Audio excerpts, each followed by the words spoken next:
You walk into a museum, you stand in front of a glass case. Inside it, a clay tablet covered in tiny wedge-shaped marks. A plaque tells you this is where civilization begins. Sumer. 5,000 years ago. Writing, cities, laws, all arriving together like a light switching on. But the real answer is far stranger. Because thousands of years before anyone pressed a stylus into wet clay, before a single word was ever written down, people were already organizing themselves into something that looked a lot like civilization. They just left no sentences behind to prove it, only stone. Your idea of history has a starting line. It's the moment writing appears. Everything before that gets a different name. Prehistory.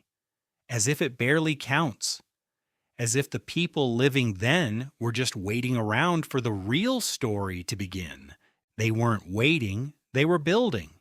In 1994, a German archaeologist named Klaus Schmidt began digging into a hill in southeastern Turkey called Göbekli Tepe. Local farmers had known for decades that something was buried there. A survey team had even walked the site back in the 1960s and dismissed it as a medieval cemetery. Schmidt looked closer. What he found underneath changed how archaeologists think about the entire timeline of human society. Massive stone pillars, some over 5 meters tall, arranged in circles carved with foxes, scorpions, vultures, wild boar. Some pillars shaped like human figures, arms bent at the elbow, hands meeting at the waist. This wasn't a village. There were no houses, no signs anyone lived there permanently.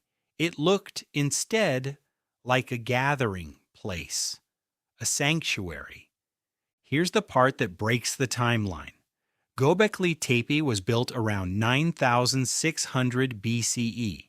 That's over 6,000 years before the pyramids, over 5,000 years before Sumerian writing. And it was built, as far as researchers can tell, by hunter-gatherers, people with no farms, no permanent settlements, no metal tools. Think about what that actually requires.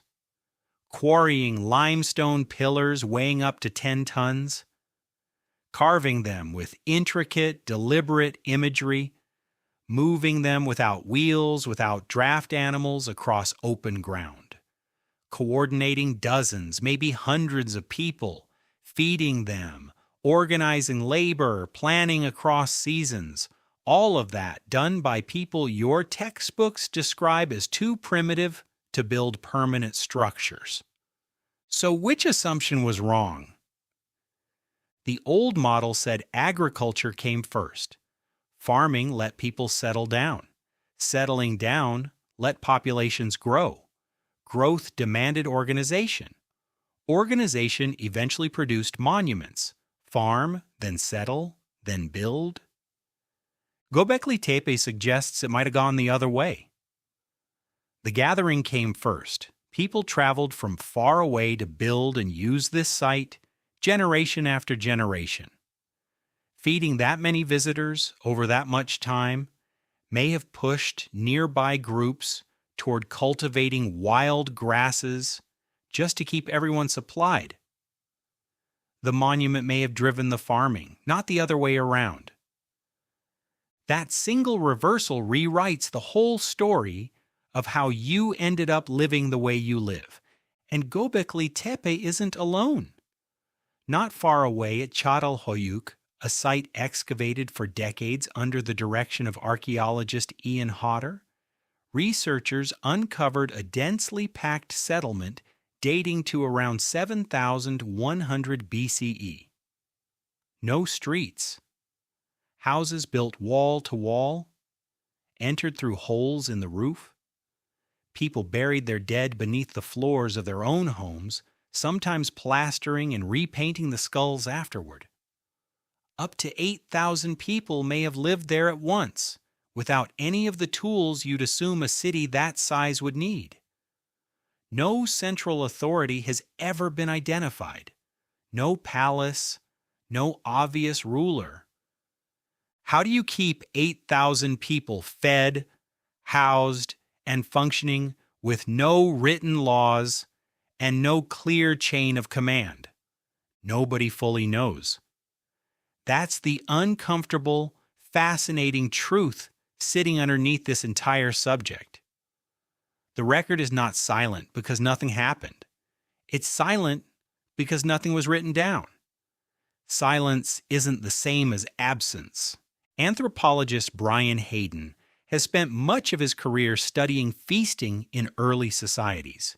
The idea that shared meals, not kings or contracts, may have been one of the earliest tools for building large-scale cooperation. Bring people together around food. Create obligation, memory, status, and belonging. Do that enough times across enough generations, and you get the social glue that lets strangers trust each other long enough to build something enormous together without a single written rule to hold it in place. You do something similar. Right now? This week, probably. You go to a dinner. You attend a wedding. You show up to a holiday meal you didn't particularly want to sit through. You do it anyway, because some part of you understands, without ever being told directly, that showing up is how belonging gets built and maintained. Nobody wrote you a contract. Nobody needs to.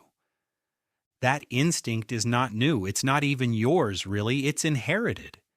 It's the same mechanism that may have pulled hunter-gatherers across hundreds of miles to raise 10-ton stones in a circle for reasons they never wrote down, and that archaeologists are still piecing together over 10,000 years later. Here's the twist that makes this even stranger. Around 8,200 BCE, not long after Göbekli Tepe was first active, the site was deliberately buried, not by collapse, not by erosion.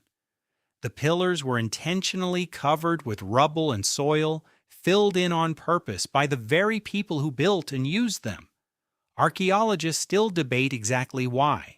A closing ceremony, a shift in belief, an ending, chosen rather than suffered. Whatever the reason, that act of burial is the only thing that preserved it. If they hadn't buried it, thousands of years of weather and looting likely would have erased it completely. The ending protected the story. Without the ending, you wouldn't even know the beginning existed. That pattern shows up more than once in the archaeological record. Civilizations that vanish before anyone can write about them and are only rediscovered because something, sometimes deliberately, sometimes by accident, sealed the evidence in place.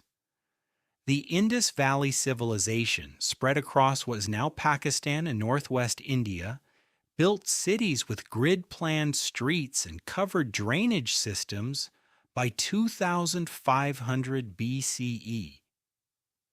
Its script has never been deciphered. You know it had writing. You cannot read a single word of it. An entire civilization, speaking to you in a language nobody alive can translate, which means your history books aren't a full record. They're a record of whoever happened to write things down, and whoever's writing happened to survive fire, flood, conquest, and time.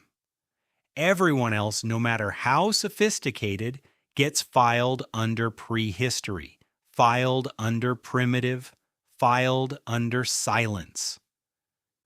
The people who raised those pillars at Göbekli Tepe left you no eloquence, no confident narration, no polished account of who they were or what they believed.